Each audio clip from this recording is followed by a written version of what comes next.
Bom dia, moçada! Tudo bem com vocês? Aqui quem vos fala é o professor Eugênio Bastos, canal Geogênio, democratizando o ensino da geografia. Moçada, vamos fortalecer o canal, se inscrevam no canal, dê aquele like, compartilhe o vídeo e ajude o professor Eugênio Bastos a democratizar o ensino da geografia. Moçada, no nosso encontro de hoje, eu irei comentar as questões de geografia da prova do Enem, ano 2024. Essa aula está sendo gravada no dia 16 de novembro de 2024, portanto, quase 2 semanas após a realização da primeira prova do Enem. Espero que vocês gostem dos comentários. Havendo qualquer dúvida, deixe a sua pergunta na parte dos comentários que eu terei o máximo prazer de respondê-la. Então, nada melhor do que iniciar o nosso encontro com o logo do Enem. E vamos à primeira questão de geografia. Quero deixar bem claro que essa imagem que está aqui não faz parte da questão. Eu a coloquei apenas para melhor explicar essa questão. Então vamos lá. Texto 1, questão número 46. Prova azul. Um terremoto de magnitude 5,9 atingiu a cidade de Valparaíso, na costa chilena. O terremoto ocorreu a uma profundidade de 112 quilômetros. Terremoto de magnitude 5,9 atinge Valparaíso, no Chile. Então aqui nós temos a fonte CNN Brasil. Texto 2. Um tremor de terra de magnitude 4,8 foi registrado no município de Atalaia do Norte, no interior do estado do Amazonas. O abalo é de magnitude considerada mediana para os níveis do Brasil. Os eventos dessa região costumam ser resultado das atividades da placa de Nazca. Tremor de terra de magnitude 4,8 é registrado no interior do Amazonas, fonte G1, do grupo das organizações Globo. Texto 3. Moradores usaram as redes sociais para relatar tremores de terra no interior de São Paulo. As atividades foram registradas nas cidades de Júlio Mesquita e Guaimbê e tiveram magnitude 3 na escala Richter, o que é considerado pequeno e sem previsão de danos. Moradores do interior de São Paulo relatam tremores de terra, à fonte R7. Então, nós temos aqui as diferenças entre os eventos geológicos relatados decorrem de distintas posições geográficas nas cidades em relação a... Lembrando que o Chile, ele fica, a extremidade do Chile, extremidade ocidental, fica no limite das placas de Nazca e Sul-Americana, lembrando que em zonas de convergência e transcorrência de placas tectônicas, os abalos sísmicos normalmente são de magnitude maior, enquanto que nos limites divergentes das placas tectônicas, os abalos sísmicos são normalmente menores. E no interior das placas tectônicas, também nós temos abalos sísmicos de baixa intensidade. Então, planícies costeiras você descarta, bacias continentais você descarta, zonas de subducção, aí entra o motivo pelo qual eu coloquei essa imagem. A zona de subducção, ela está localizada numa área de convergência de placas tectônicas. Aqui você tem uma placa, olha a seta, caminhando na direção à direita. Aqui nós temos uma outra placa caminhando no sentido oposto. A placa de maior densidade, de maior peso, ela tende a descer. Então, e a placa de menor densidade tende a sobrepor na placa de maior intensidade. Então, esse ponto em que a placa tectônica ela desliza penetrando na astenosfera, que é uma camada formada por material em estado normalmente pastoso, que fica entre a crosta terrestre e o manto. Então, na medida em que essa placa aqui, ela vai penetrando no interior da astenosfera e vai deslizando sobre a placa de menor intensidade, sob a placa de menor intensidade, aqui nós temos, portanto, a origem dos abalos sísmicos em zonas de convergência de placas tectônicas, razão pela qual a resposta correta, letra C, zonas de subducção. Então guardem isso, todo limite convergente e todo limite transcorrente ou transformante, é aquele limite de placa tectônica onde uma placa desliza horizontalmente na outra, como ocorre, por exemplo, na falha de San Andreas, na porção ocidental dos Estados Unidos, numa área que separa a placa norte-americana da placa do Pacífico. Então, resposta correta, letra C. Vamos à próxima questão. Questão de número 48. O rompimento da barragem de Fundão levou muito consigo. A lama soterrou sonhos e modificou de forma permanente centenas de vidas nascidas e criadas em Bento Rodrigues e Paragatu, em Mariana, Minas Gerais. Mas não somente. Ao se estender ao longo do rio, outras famílias e histórias foram atingidas de formas diferentes, ao fugirem dos rejeitos que rapidamente tomaram as localidades, deixaram para trás os requisitos da vida que tiveram até o 5 de novembro de 2015. Nada jamais será igual. Então, conforme o texto, o evento gerou o seguinte impacto na relação entre as pessoas e o seu espaço vivido. Então, está falando em relação entre pessoas e a relação inerente ao espaço onde essas pessoas viviam. Lembrando que essa barragem do Fundão era uma barragem de rejeitos de minérios, que não só deixou um rastro de destruição, como também ceifou a vida de várias pessoas e ainda deixou uma grande quantidade de pessoas desabrigadas. Então, dentro desse contexto, ora, conforme o texto, o evento gerou o seguinte impacto na relação entre as pessoas e o seu espaço vivido. Flexibilização dos parâmetros ambientais, claro que não cabe essa opção. Flexibilização dos parâmetros ambientais, não. Consolidação de identidades regionais, consolidou as identidades regionais mediante a esse trágico acidente, também não. Fragilização de vínculos afetivos, tanto os vínculos familiares vinculados à perda dos entes e amigos queridos, como também a saída dos locais onde muitas pessoas passaram suas vidas, nasceram, cresceram e tem aquelas que envelheceram naquela região. Então a opção correta, letra C. Supressão de práticas exploratórias não tem nada a ver com o comando da questão.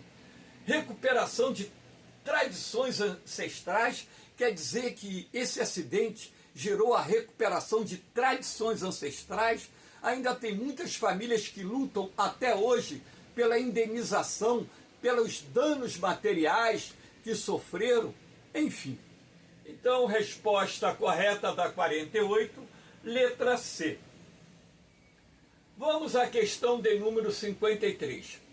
A desproporção de velocidade e tempo de duração nos tipos de inundação destacados é considerado pela uma questão geográfica. Aqui nós temos o tracejado azul, inundação brusca.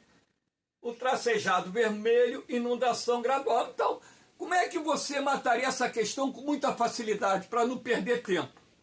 Ora, o que vai determinar a inundação de uma determinada área e a proporção dessa inundação? É a declividade do terreno.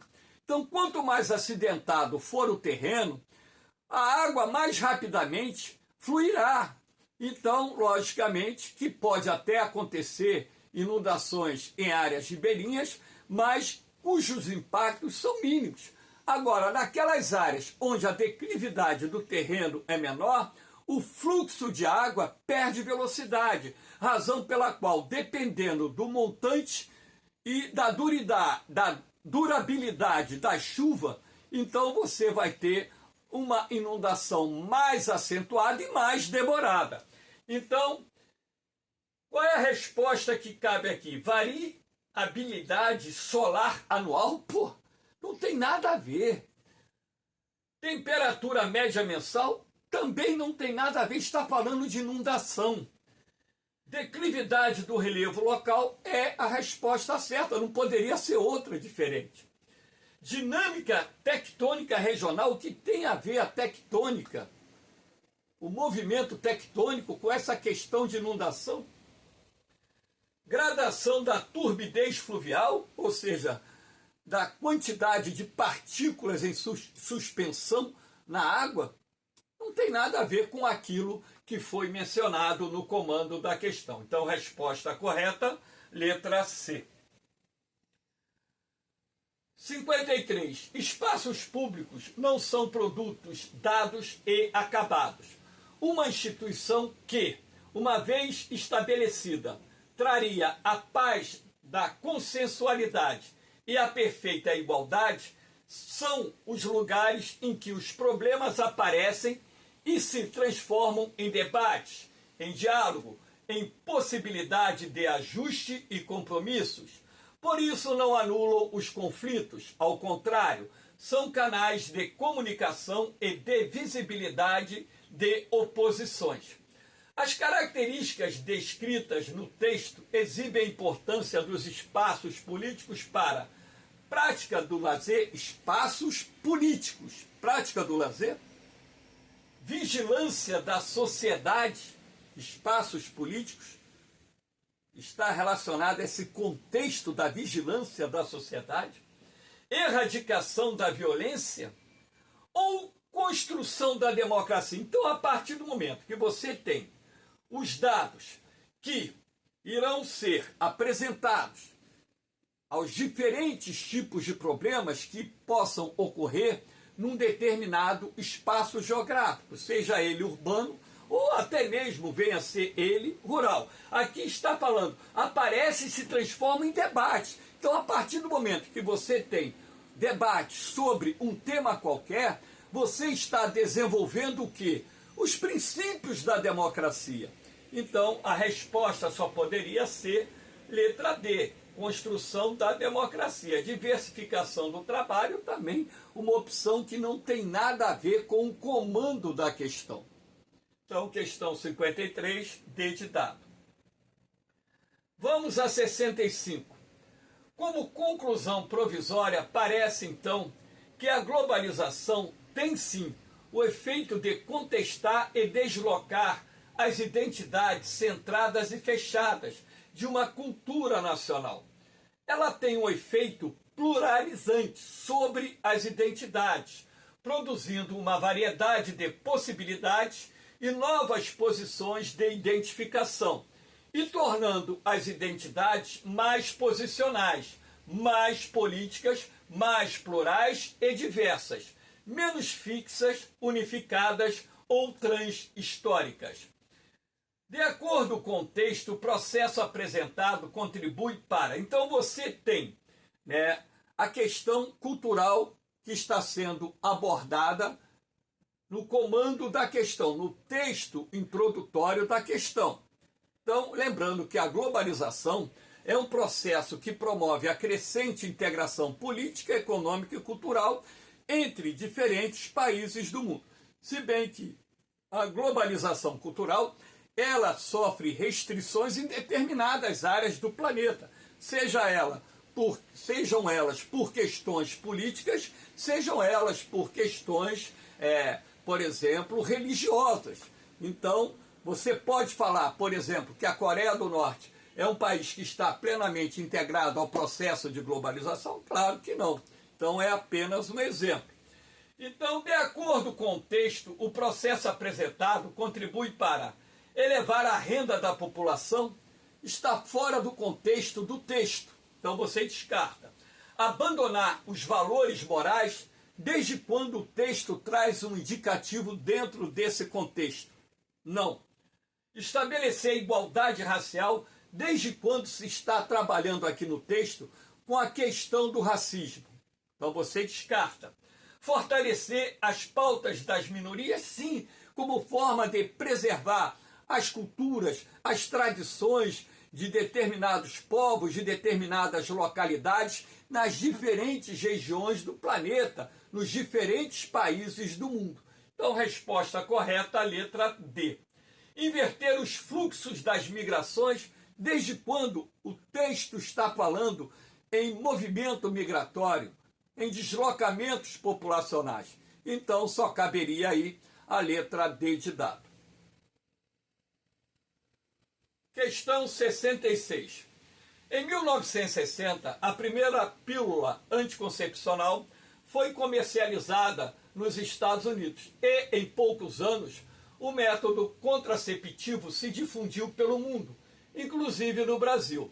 Em nosso país, a chegada das pílulas anticoncepcionais foi simultânea às discussões neomalthusianas sobre a crise demográfica, a aceleração dos processos de modernização e ao boom da indústria farmacêutica multinacional. Qual foi o efeito social resultante do avanço tecnológico mencionado no texto? Então, o texto está falando sobre a criação, o desenvolvimento das pílulas anticoncepcionais. Então, tem que partir dessa premissa. Quando se fala ali em teoria neomalthusiana, a escola neomalthusiana, ela provém dos países desenvolvidos. Os neomalthusianos defendem o controle da natalidade através do planejamento familiar e da difusão das técnicas contraceptivas ou emprego dos métodos anticoncepcionais. De acordo com os neomalthusianos, o alto crescimento populacional seria a causa do subdesenvolvimento que afetava no passado os países do terceiro mundo e afeta no presente os países em desenvolvimento, uma vez que o termo terceiro mundo foi abolido. Então, eles alegam que controlando a natalidade, a renda per capita do país irá aumentar, o governo terá mais recursos para utilizar no seu desenvolvimento, ou seja, na criação daquilo que é necessário para o desenvolvimento econômico, com reflexos também no desenvolvimento social. É uma tese neomalthusiana que eu não vou discutir se está certo ou errado aqui, apenas falando um pouco sobre isso. Então, qual foi o efeito social resultante do avanço tecnológico mencionado no texto? O afastamento da autoridade médica da regulação da fecundidade? Não, até mesmo porque, para e pensa, toda mulher grávida tem que ter um acompanhamento pré-natal e pós-natal. Então, e também, nós temos, através da própria tese neomalthusiana, a questão, que pode levar à laqueadura de trompas para evitar um número maior de filhos, enfim. A supressão do discurso da moralidade pela ação da mídia estatal, a superação do discurso da moralidade pela ação da mídia estatal. Esse discurso foi superado e tem alguma coisa a ver com essa questão que está sendo colocada aqui no texto? Não. A ampliação do debate público sobre o planejamento familiar. Então, está dentro do contexto. A prova do Enem, nos próprios textos introdutórios e que fazem parte do comando da questão, logicamente que em muitos casos eles já induzem você a chegar à resposta, porque inicia aqui o texto falando na criação da pílula anticoncepcional. O texto trabalha com a ideia do planejamento familiar, induzindo você a acertar a questão. Não pode errar uma questão dessa. A centralização da pesquisa científica pelo sistema privado de saúde, centralização da pesquisa científica. O enrijecimento das doutrinas religiosas sobre a organização da vida doméstica, um enrijecimento das doutrinas religiosas. É isso que o comando da questão, que o texto está trabalhando? Claro que não. Então, resposta correta, a letra C. Questão 67. A internet fortalece o engajamento e a visibilidade de populações tradicionais e indígenas por meio de redes sociais, rádios e veículos de mídia digital. Ela também promove a criação e o fortalecimento de mercados e a inovação nos sistemas de financiamento, integrando pequenos agricultores e produtores da comunidade florestal a cadeias de abastecimento maiores.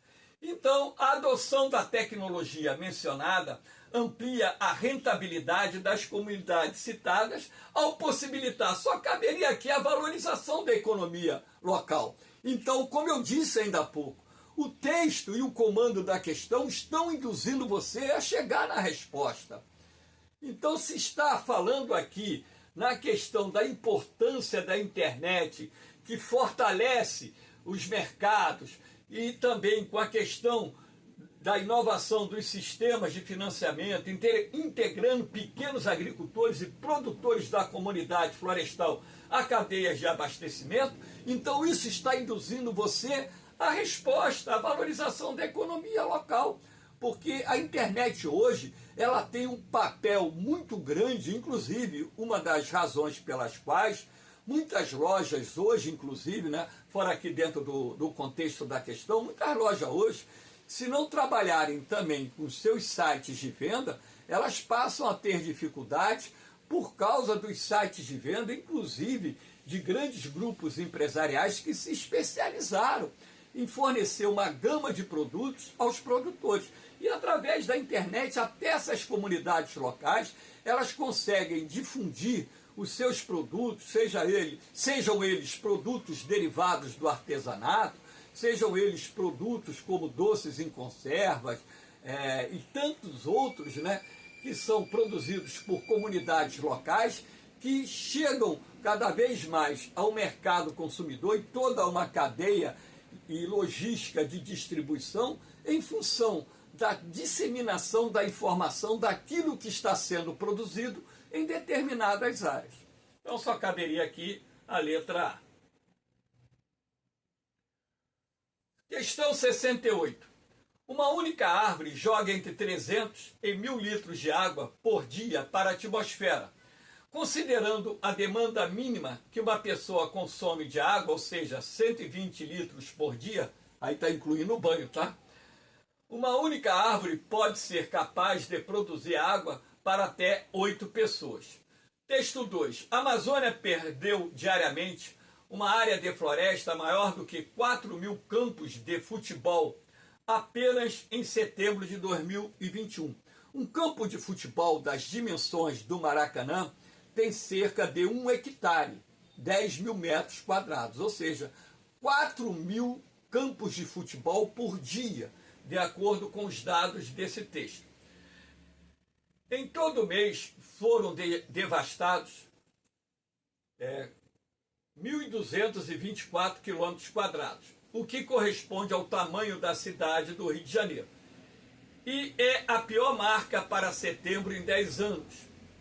Os dados são do Sistema de Alerta de Desmatamento, SAD, do Instituto do Homem e Meio Ambiente da Amazônia, IMAZON, que monitora a floresta por meio de imagens de satélite.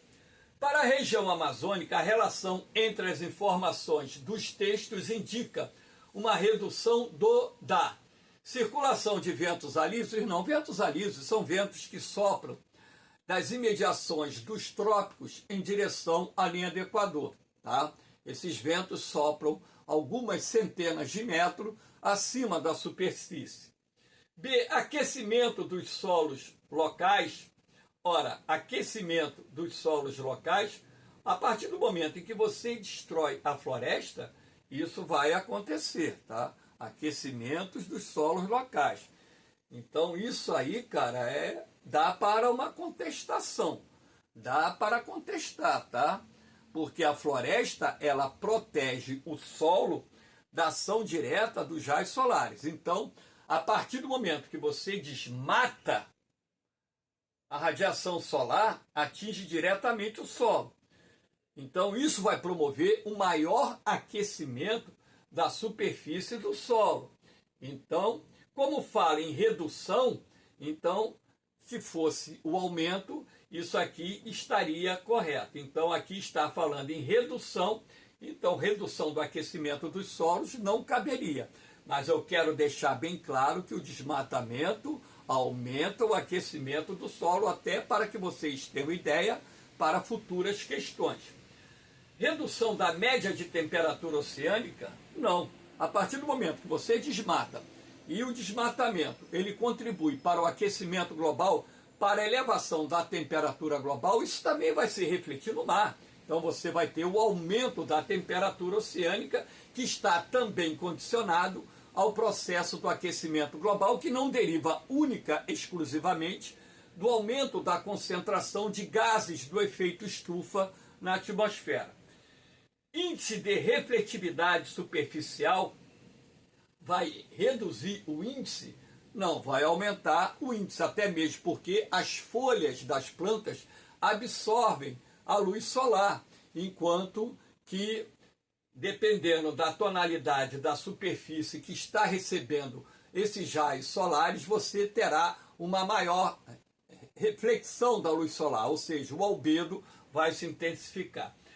Intensidade de chuvas convectivas, correto, porque a partir do momento, olha o texto introdutório, que uma árvore, ela lança de 300 a 1000 litros de água por dia, e você tem uma floresta composta por bilhões de árvores, dentre as quais uma grande quantidade vem sendo derrubada todos os anos, ora, isso interfere no processo de evapotranspiração, que, por sua vez, deriva da ação combinada da evaporação da água contida no solo, nos rios e lagoas da Amazônia, com a água procedente da transpiração das plantas que formam a floresta amazônica. Então, se você desmata, você interfere no processo de evapotranspiração.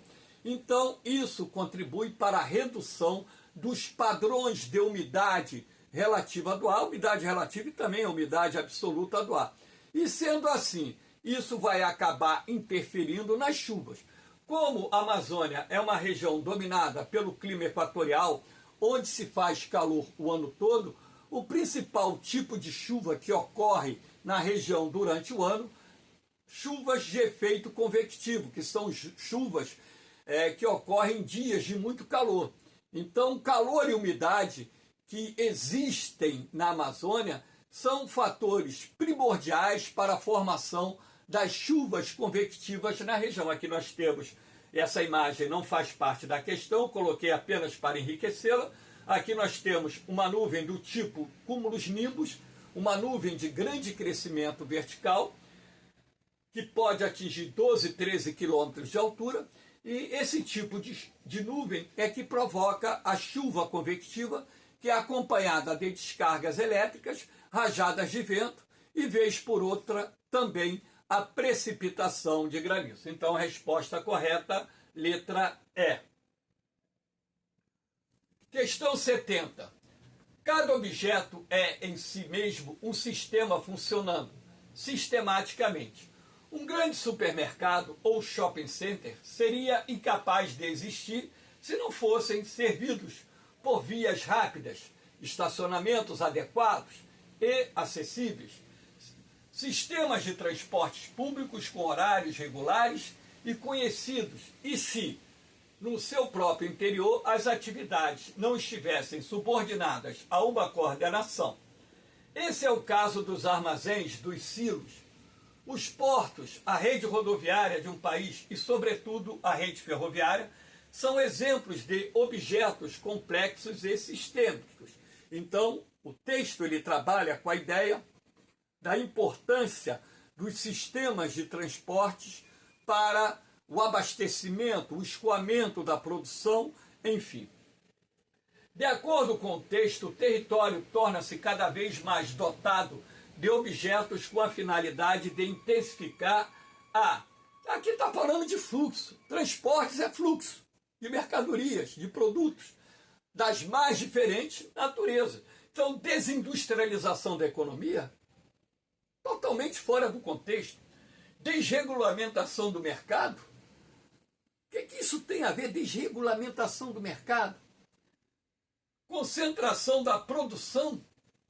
Distribuição de renda. O que isso tem a ver? Então, só cabe aqui a dinamização dos fluxos que estão intimamente relacionados com a produção, escoamento, abastecimento de mercados, deslocamentos de pessoas, enfim.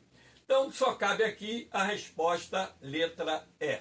Como eu disse, mais uma vez, o comando, o texto e o comando da questão, induzindo você, candidato, você, candidata, à resposta. Tem que ficar sempre atento no Enem. Questão de número 71. A 26ª Conferência do Clima das Nações Unidas foi realizada com a perspectiva de que os países tornassem ainda mais ambiciosos os compromissos assumidos no enfrentamento das mudanças climáticas, de modo a evitar que a temperatura global se eleve acima de 1,5 grau, marca que já vinha sendo discutida desde o Acordo de Paris de 2015. A pressão do setor empresarial, que se posicionou de maneira contundente nesta COP26, gerou impacto positivo. O Conselho Empresarial Brasileiro para o Desenvolvimento Sustentável, CBDS, capitaneou, por meio do movimento Empresários pelo Clima, a adesão 119 CEOs de importantes empresas e 14 instituições do setor privado, de setores tão diversos como agronegócio, alimentício, aviação, elétrico, farmacêutico, finanças, infraestrutura, logística, papel e celulose, petroquímico, saúde, tecnologia, telefonia e varejo. O Brasil deixa a conferência com o compromisso de fazer valer sua meta de reduzir 50% dos gases de efeito estufa até 2030, em relação aos níveis de 2005. Anteriormente, a meta de redução era de 43%. Conforme o texto, o compromisso assumido pelo Brasil foi resultado dos tensionamentos promovidos por, repare o texto, é atenção no texto e no comando da questão, povos ribeirinhos e segmentos culturais? Não tem nada a ver. Blocos econômicos e instituições militares? Totalmente fora do contexto. Grupos científicos e universidades públicas? Organismos supranacionais e sociedade civil, porque nós estamos falando, em primeiro lugar, de uma COP, que reúne autoridades de diversos países do mundo, assim como cientistas, além das organizações não governamentais. Então, e você está falando da questão da sociedade civil dentro desse contexto do debate das mudanças climáticas e as ações que devem ser adotadas para mitigar essas mudanças climáticas.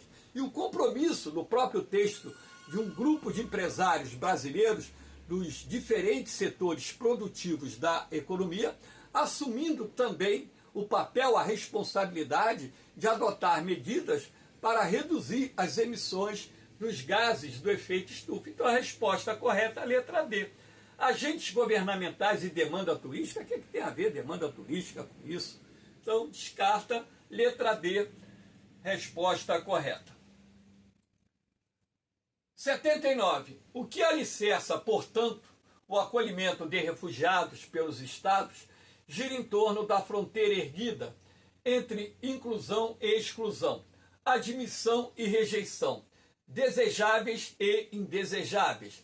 Ao mesmo tempo, enseja vulnerabilidade, identificação e certeza a esses migrantes internacionais forçados. A eliminação para os refugiados do tipo de fronteira descrita no texto necessita de políticas públicas Basta lembrar que os refugiados sofrem em vários países do mundo preconceitos, estereótipos, discriminação. Isso também acontece aqui no Brasil. Então, vamos lá, planejamento familiar, fala sério. Planejamento familiar é uma medida para conter a taxa de natalidade. Segregação territorial, homogeneização cultural, ou seja, vai homogeneizar a cultura de povos procedentes de diferentes regiões do mundo? É isso? Diferenciação étnico-racial? Não. É preciso que integração socioeconômica, ou seja, políticas que permitam promover essa integração social e econômica dos refugiados que foram forçados a deixarem seus países de origem por questões de guerras, por questões de perseguições políticas, religiosas, enfim. Então, é o grande dilema, é você adotar nesses países receptores dos refugiados as políticas necessárias para promover a integração social, a integração econômica desse grupo de pessoas em cada nação receptora. Então, a resposta correta, letra E.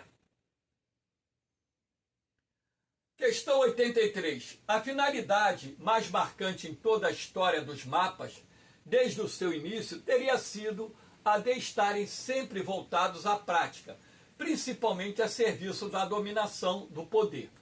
Sempre registraram o que mais interessava a uma minoria, fato que acabou estimulando o incessante aperfeiçoamento deles. No texto, a cartografia é apresentada como um instrumento usado essencialmente para preservação dos espaços naturais? Não. Cartografia é muito ampla. Emancipação de sujeitos marginais? Não. Revalorização de culturas reprimidas? Não. Estamos falando de mapa. Inversão de hierarquias estabelecidas? Estamos falando de mapa. Olha o texto, olha o comando da questão. Não. Só caberia o quê? Sustentação de hegemonias territoriais, que é o objetivo principal nos mapas políticos criados ao longo da história. Então, a resposta que cabe aí só pode ser a letra E. Questão 86, muito interessante. Aqui nós temos a imagem de Dubai, né? No ano 2000, aqui dá a imagem de Dubai no ano de 2020. Aqui você tem ilhas artificiais, né? Foram construídas, inclusive podem ser vistas do espaço, né?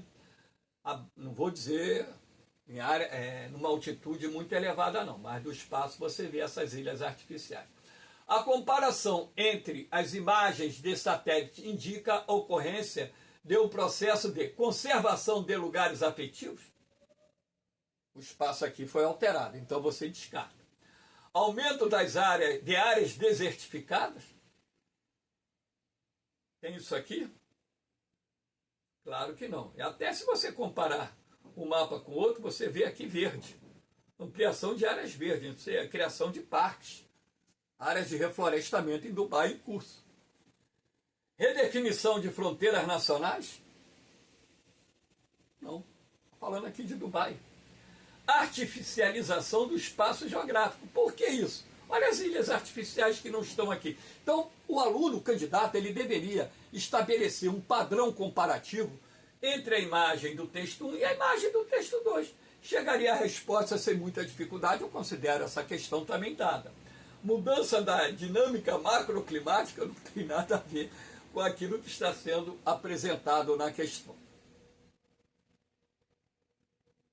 Vamos à questão de número 88. A mudança do clima nas cidades brasileiras é um desafio de adaptação e equidade. Inundações, alagamentos e ondas de calor são cada vez mais frequentes e intensas. Cidades precisam se adaptar com urgência, a começar pelas áreas e populações mais vulneráveis. Implementar soluções baseadas na natureza de forma sistêmica pode contribuir para a redução de desastres relacionados às mudanças do clima e ainda gerar múltiplos benefícios para a economia, o ambiente e as pessoas. Qual medida atenua os problemas abordados no texto? Então você está falando aqui de ondas de calor, você está falando de enchentes. As ondas de calor não só derivam das mudanças climáticas em curso, mas também do crescimento das ilhas de calor, principalmente nas grandes cidades, não só do Brasil, como do mundo.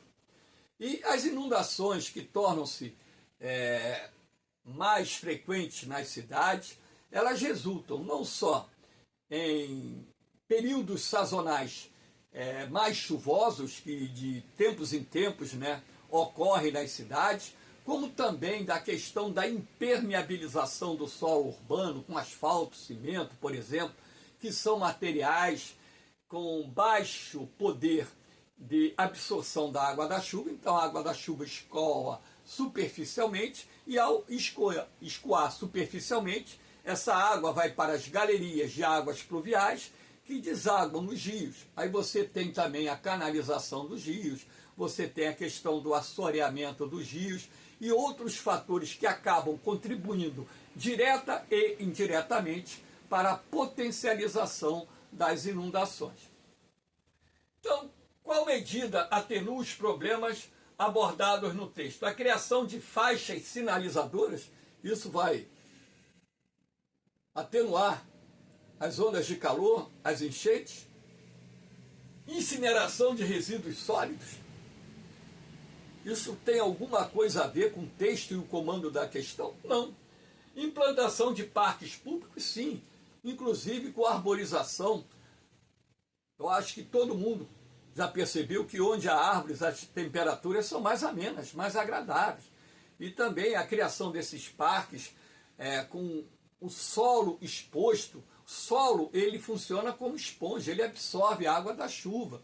Então, isso também pode reduzir e reduz com certeza o escoamento superficial da água da chuva e o impacto que isso vai gerar também em determinadas áreas, reduzindo as inundações em certos pontos das cidades que enfrentam esse tipo de problema. A verticalização de espaços centrais, isso contribui para a potencialização das ilhas de calor, não é a solução. É um dos fatores que contribuem para a formação das ilhas de calor, porque os prédios altos funcionam como barreiras artificiais que dificultam a circulação do vento.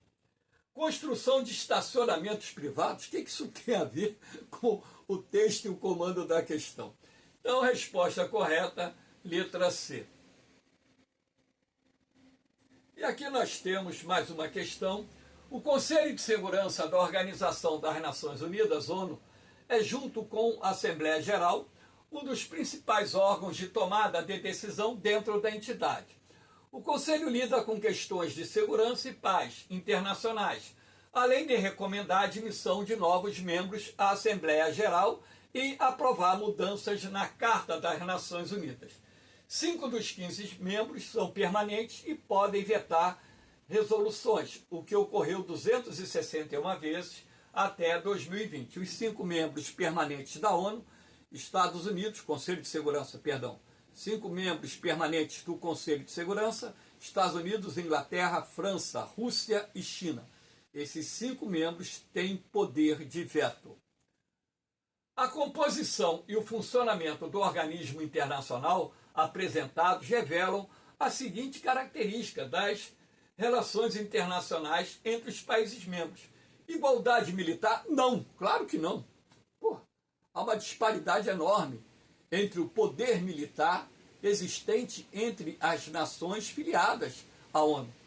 Assimetria política, sim, porque não há, vamos dizer assim, uma conjugação de posicionamentos políticos, por exemplo, políticos que visem resolver os problemas que ameaçam a segurança e a paz mundial. Pelo contrário, você tem a China e a Rússia de um lado, estou falando de membros permanentes do Conselho de Segurança com poder de veto, Estados Unidos, Inglaterra e França do outro, razão pela qual, em poucas vezes, o Conselho de Segurança da ONU conseguiu aprovar uma resolução, porque a falta de assimetria política, ou seja, a unificação de posicionamentos políticos em relação a temas de interesse internacional, isso cria problemas que, inclusive, fazem parte de críticas que levam alguns países, inclusive o governo brasileiro, a defenderem a reforma do Conselho de Segurança da ONU, a reforma da ONU como um todo, porque a ONU, na minha concepção, é uma entidade que pouco pode fazer para garantir a paz e a segurança mundial em função daquilo que está contido dentro dos parâmetros e objetivos do Conselho de Segurança da ONU, que não tem uma simetria, assim como não existe assimetria na Assembleia Geral. Então, a resposta correta, letra B de bola. Consenso multipolar não existe na ONU. Equilíbrio estratégico entre as nações não existe. Soberania compartilhada, o que isso tem a ver com essa questão que está sendo apresentada aqui? E a última questão, uma fábrica na qual os operários fossem efetivamente e integralmente simples peças de máquinas, executando cegamente as ordens da direção, pararia em 15 minutos. O capitalismo só pode funcionar com a contribuição constante da atividade propriamente humana de seus subjugados, que ao mesmo tempo tenta reduzir e desumanizar o mais possível. O texto apresenta uma contradição interna do capitalismo caracterizada pela obsolência associada ao uso da tecnologia? Claro que não. Orientação voltada à administração de conflitos? Onde o texto está falando sobre isso. Alienação decorrente da organização do trabalho. Então o texto está trabalhando com a ideia da alienação. Então ele já está te induzindo a resposta aqui em cima, cara. Uma fábrica na qual os operários fossem efetivamente, integralmente simples peças de máquinas, executando cegamente as ordens da direção. Isso é o quê? Alienação. Então, o texto trabalha com essa ideia. Isonomia remanescente na geração de riquezas? Não. Produtividade vinculada ao fortalecimento da autonomia? Também não. Então, a resposta correta, letra C. Moçada, eu espero que vocês tenham gostado desses comentários. Dê uma forcinha aí. Dê um like, compartilhe o vídeo. Ajude o professor Eugênio Bastos a democratizar o ensino da geografia. O seu like é importante, o seu comentário é importante, porque o YouTube entende como engajamento. E é importante que os seguidores do canal e aqueles que não seguem, mas assistem os vídeos, ajudem o professor a democratizar, fazendo com que essas videoaulas, essas provas comentadas, atinjam um público cada vez maior. Não para me gerar recursos. Meu canal foi monetizado, mas eu não fiz nada que o YouTube solicitou para me pagar um dinheiro qualquer. Porque quando eu criei esse canal, falei lá no início, eu criei com o objetivo de democratizar o ensino da geografia e não ganhar dinheiro com o canal. Então, eu só peço vocês a compreensão e ajuda para fortalecer esse canal, porque a minha ideia é chegar ao máximo de pessoas para que eu consiga ajudá-los a se preparar para os concursos de vestibular, militares e também aqueles concursos públicos que cobrem conhecimentos sobre a geografia. No mais, moçada, um beijão no coração de vocês, um forte abraço, Fiquem com Deus, eu vou, mas eu volto, hein? Fui!